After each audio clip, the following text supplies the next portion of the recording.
Thanks for joining us today. Hello and welcome to Business Daily. I'm Jeju in Seoul. Before we get started, let's first get a quick check on today's highlights. Is it time for Korea to reduce the tax burden on local firms? A latest report shows that the country's corporate tax to GDP ratio ranks 6th among the OECD's 32 member nations. We're seeing companies around the world speeding up the merger and acquisition of foreign companies despite the slowing global economy. We sit down with an expert to talk about this latest global M&A boom. Korea's export prices dropped by the largest margin in 9 months in October as the local currency continued to strengthen against the greenback. The Bank of Korea says the export price index dipped to 82.12, down 3.5% from the previous month. On year, the index fell more than 6%, and import prices were also down 3% on month to 78.42. This also marks the fastest monthly drop since January. Meanwhile, the Korean won continues to gain ground on the U.S. dollar.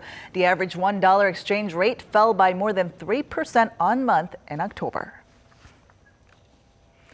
There's going to be a second airport on Korea's southern resort island of Jeju, set to open by 2025 if all goes as planned. The country's transport ministry says it decided to build the airport to handle an increasing number of visitors to the island.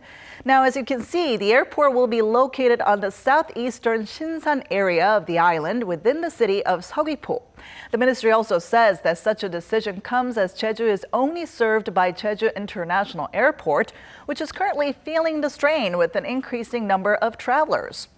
More than 23 million people passed through Jeju International Airport last year, and this figure is forecast to top 32 million by 2020. With many of the world's economies lowering their corporate tax rates, local businesses here in Korea are increasingly calling for reduced tax burdens. So, how heavy are taxes for firms here in Korea compared to others? Our Shin Se-min has this report. Korea's corporate tax to GDP ratio is one of the highest among OECD countries, which is why local firms have argued their payment burdens need to be reduced. According to an OECD report, the figure for Korea stands at 3.4% as of 2013, down 0.3 percentage points from the year before. That puts it in 6th place among the OECD's 32 member nations, in a tie with the Czech Republic and Israel. Norway topped the list with 8.5%, followed by Australia and Luxembourg. Many of the world's leading economies have been lowering their corporate tax rates in a bid to strengthen the competitiveness of local companies.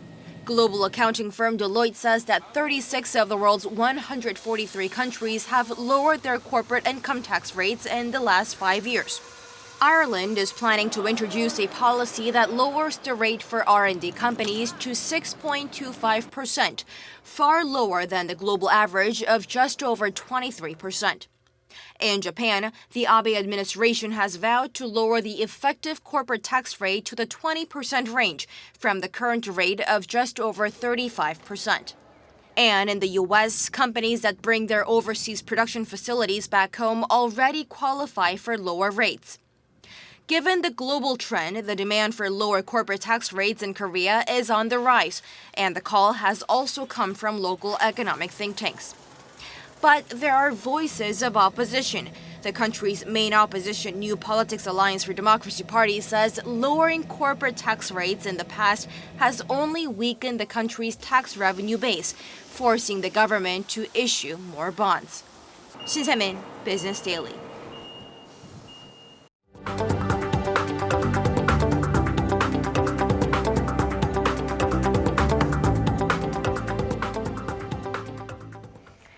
Global mergers and acquisitions this year are on their way to hit the highest level on record as more companies go out on a buying spree to stir up growth and boost profits. Let's take a closer look. Belgium-based AB InBev, the world's biggest beer maker, reached an agreement on a mega deal last month to acquire its nearest rival, SAB Miller. AB InBev is a producer of Budweiser, Corona, and Beck's, to name just a few.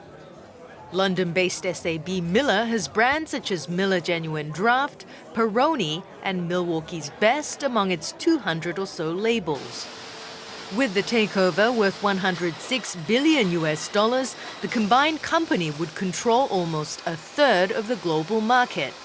This represents a larger boom in the global mergers and acquisitions market, going beyond borders, which has been picking up speed this year. According to MarketWatch, the value of takeover deals has climbed to $3.29 trillion for the year so far, and 2015 is getting closer to beating the $3.67 trillion record clinched in 2007. And despite the sluggish global economy, a recent survey showed that more than half of global companies are anticipating a deal within the next coming year. Experts say companies are looking for ways to grow and that its executives are focusing on M&As to secure innovation, competitive advantage, and market share. So how can Korea get the most out of the latest boom in global M&A deals?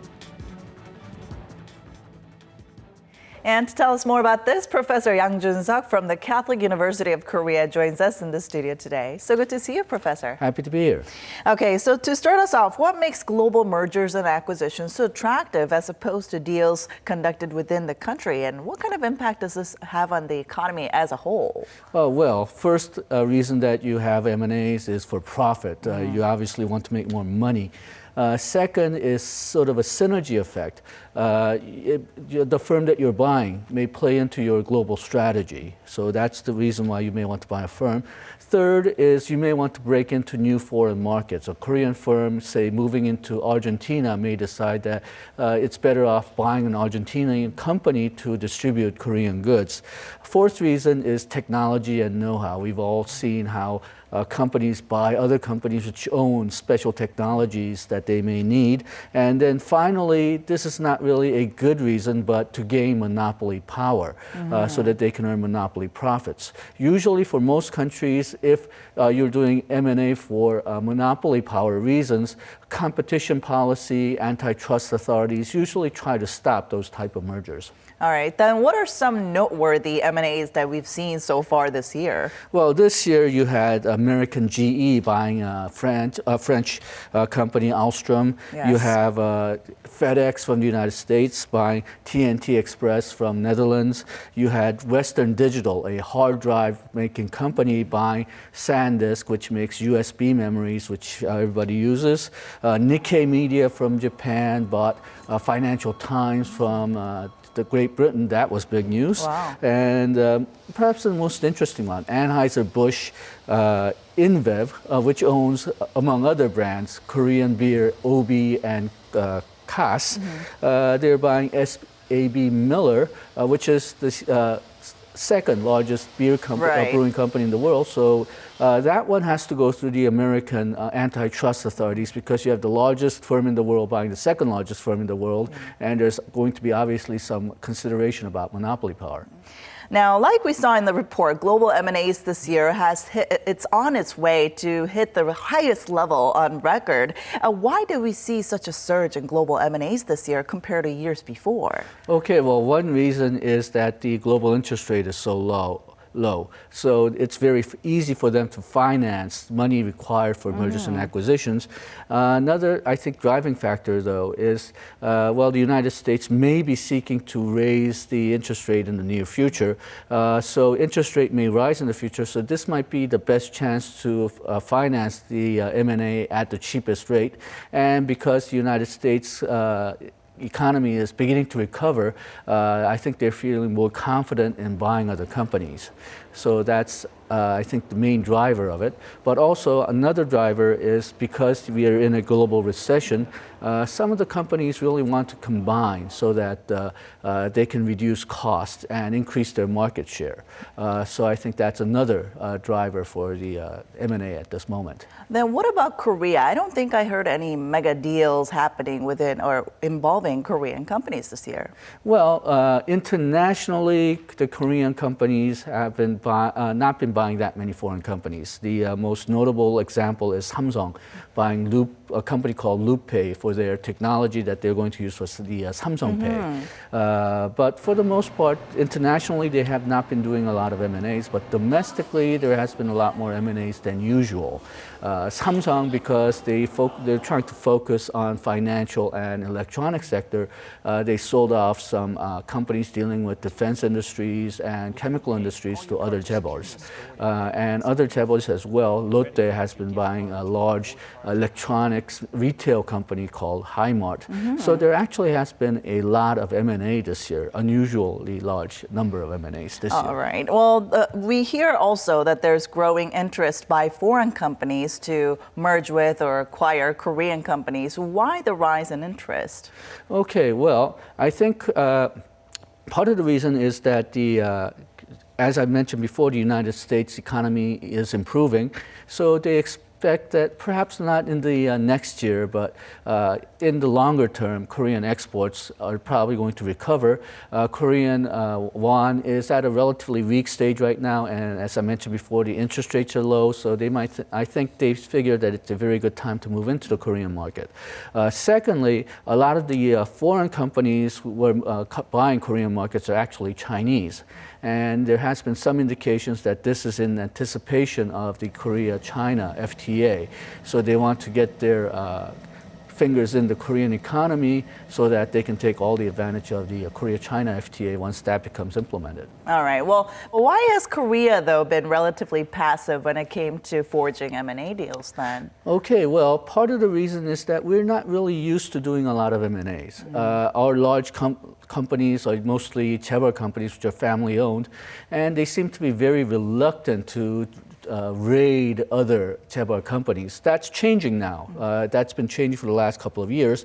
But still, I don't think Korean companies are really used to going out and buying other companies. They rather start their own. Yeah. And this reflects not only domestic M&As, but also M&As with foreign companies as well. Well, you talked about it a little bit, but considering Korea's business atmosphere and Korean economy, do you think Korea should push ahead with more M&As with global companies? I think, yes. I think there has been a lot of criticism that because Korea always tries to go at it at its own most of the time, they have a lot of problems breaking into foreign markets. So we're sometimes reliant on other partners who's not always working for Korean companies' interests. But also, Korean companies need to, I think, buy other companies more so that they can trade technologies, especially software, since Koreans are notoriously bad at writing software, even though we're a very strong hardware maker. So I think we should definitely be focusing more on global M&As. All right. Well, back in 2007, that was when we saw the record amount of M&A deals worldwide, but then a financial crisis followed. Now, there are growing concerns that this might happen again and the bubble might burst. Okay, well, I think that fear comes from the fact that the interest rate is so low, and that's part of the reason why M&As are so high. I can understand some of their fears, but I think if you look at the individual M&As, some of them are due to the current slow global economy. So larger companies want to combine and try to reduce their costs and increase their market share. That's their reason for M&As. But some other companies, they're seeking to combine so that they can have sort of a synergy effect. The memory maker that we talked about before, the SanDisk and Western Media, Yes. I think that's that type of a strategy. So I think some of the less profitable mergers are probably driven by the low interest rate. That might turn out to be a bubble, but I think on some other companies, they do have some legitimate reasons for them to combine. So I don't think it's entirely a bubble. All right. Thank you so much for coming in today, Professor. Thank you.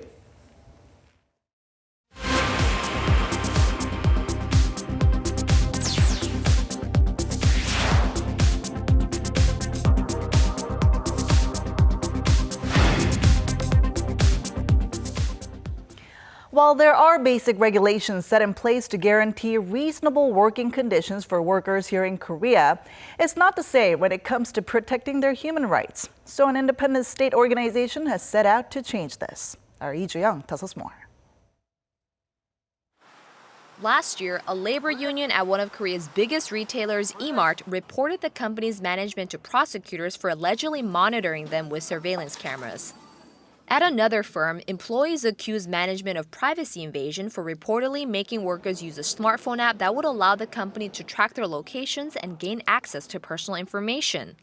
Experts say in terms of power dynamics, since workers are at the weaker end, it can be difficult for them to oppose invasive practices. Certain measures implemented in the workplace can then end up causing infringements of their human rights. While various cases of human rights violations still remain a problem in Korea, the National Human Rights Commission said it will submit recommendations to the government to encourage it to draw up a legislation known as the National Action Plans on Business and Human Rights. It reflects a broader global movement created by the UN to prevent exploitation of workers and set tighter rules on business management to protect human rights.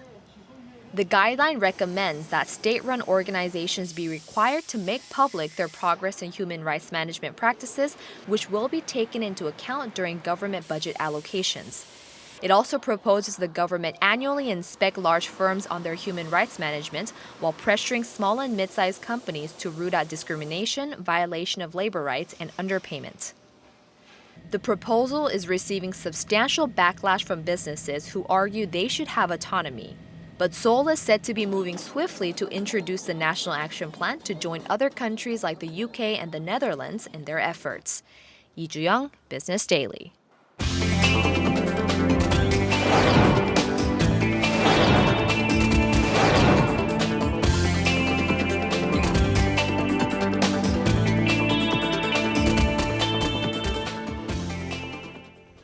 And that wraps it up for today. Thanks so much for watching, and we'll be back tomorrow with more business news that matters to you. Until then, goodbye.